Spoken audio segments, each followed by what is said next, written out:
So you put out the song No Words. Mm-hmm.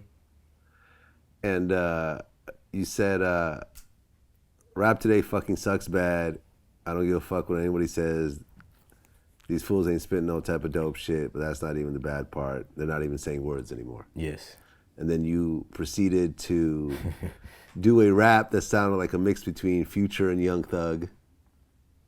And a lot of rappers sound like that. I mean, I think everybody's on the auto-tune thing where that's just damn near the music industry now. But it seemed like the style was kind of Future, Young Thuggish. I mean, would you tend to agree? I wouldn't agree. I mean, it just is what it is. You know what I'm saying? Okay. It wasn't specific. It's not trying to call any rapper out. That wasn't the objective of the song. It was just to, I just hear a lot of trap music and they're using the auto-tune verses and all that. So it just has that feel to it.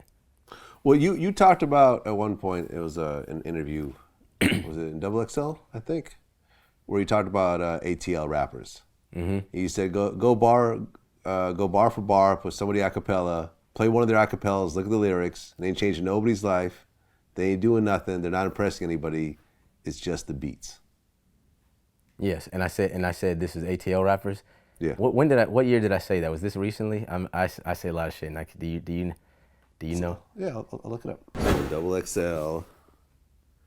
This was in 2013. 2013. Yeah. Okay. Well, I mean, I still feel that way lyrically. I mean, what the difference between me now is I don't think I would have targeted ATL like that. That's what I was curious to. But as far as the whole, because you started out that part, you said Atlanta might be making moves and all that, but it doesn't mean that they're dope.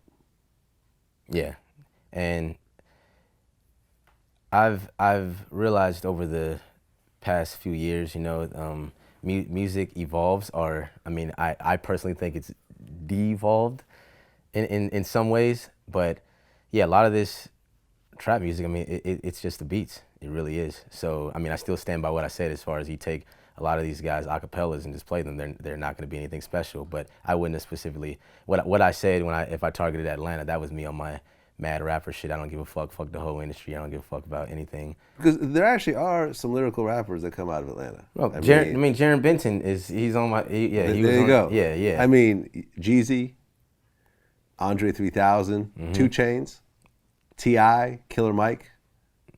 These are all lyrical rappers. Some people would tend to disagree about 2 Chainz. I personally feel 2 Chainz is lyrical. Okay. Well, you know? Yeah. I mean, everybody's entitled to their own opinion. You don't agree?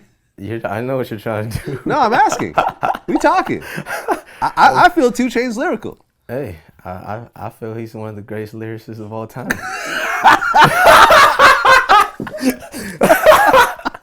You know, I think he's right up there with Andre 3000, to be honest. So, yeah. You don't think 2 Chainz says some shit?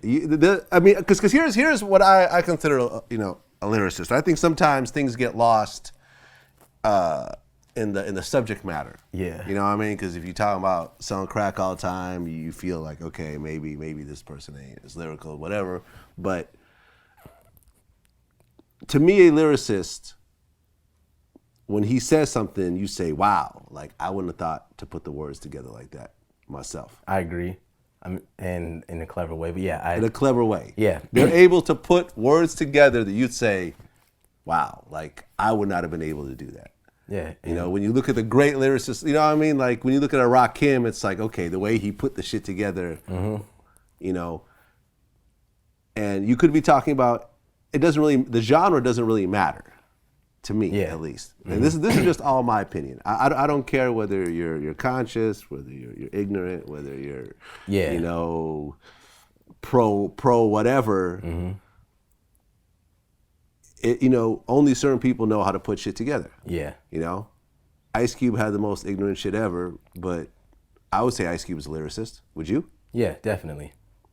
You know what I mean? But you know, 30 people got killed on each one of his songs, you know, but it is what it is. Yeah. Like I said, I personally feel that 2 Chainz lyrical. Yeah. I feel like the stuff he puts together is clever. You know what I mean?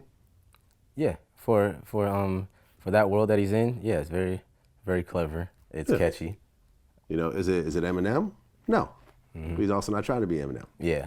No, and as you know, I've matured a lot since my earlier stuff that when I first came out. So I've learned to appreciate, the different type of genres within hip hop itself. Yeah. And that's something I wasn't doing when I first came out. I was just all about the way I rapped and my style. If they didn't have my style, Right. fuck them. It was, I was just all about my perspective only. But now, that I'm understanding a lot more. I'm around a lot more people. I get to hear different perspectives. So,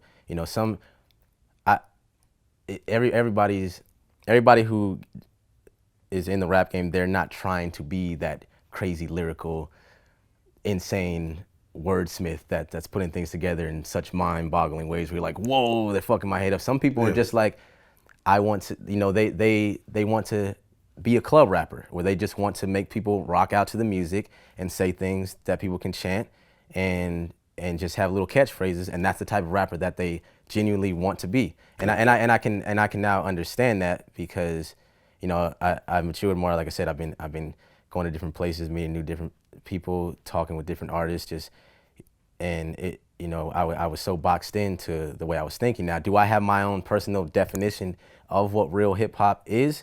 Yes, but I've learned to appreciate the others as well. Sure. In the same article, you talked about Trinidad James.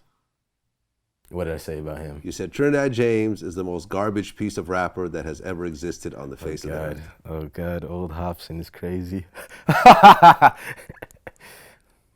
We helped break Trinidad James. Mm-hmm. All Gold Everything was a song that actually came out on the Vlad TV YouTube channel, and I think it got like close to 15 million views by the time Def Jam signed him and Had to Take It Down or whatever else. I thought All Gold Everything was a dope ass song. Mm-hmm. Like I said, this was 2013, right? When I was saying this stuff. I mean, that was a few years ago. I've gone through a lot of stuff in my life. Do I still think that?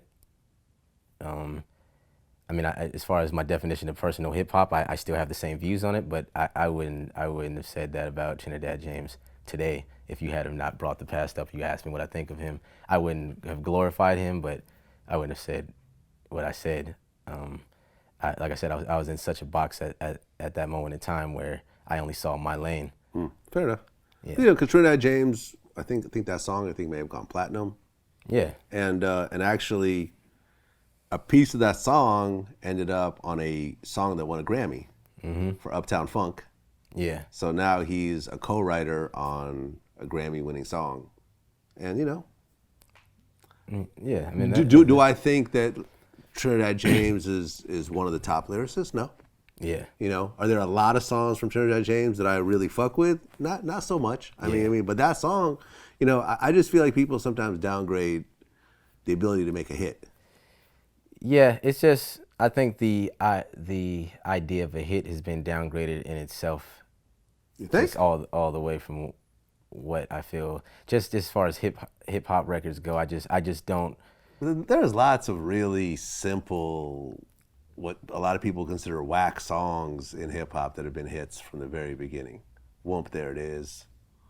Like, you're not gonna sit there and say like, yo, they said some shit and whoop, there it is, yo. I mean, I still think I still think the music industry is flooded. So right now we have 1,000 whoop, there it is songs instead of just that one song. So because you have the internet now. No, yeah. I mean, whatever it is, whatever it is that's making it everybody feel comfortable putting these songs out, whether it's the internet and social media, the fact is it still is that. So if there's 1,000 songs that are like "Whoop, There It Is" and that don't have the crazy lyrical ability, I mean, I'm still, from the outside looking in, I'm still gonna say that a lot of these songs are just not popping in my opinion.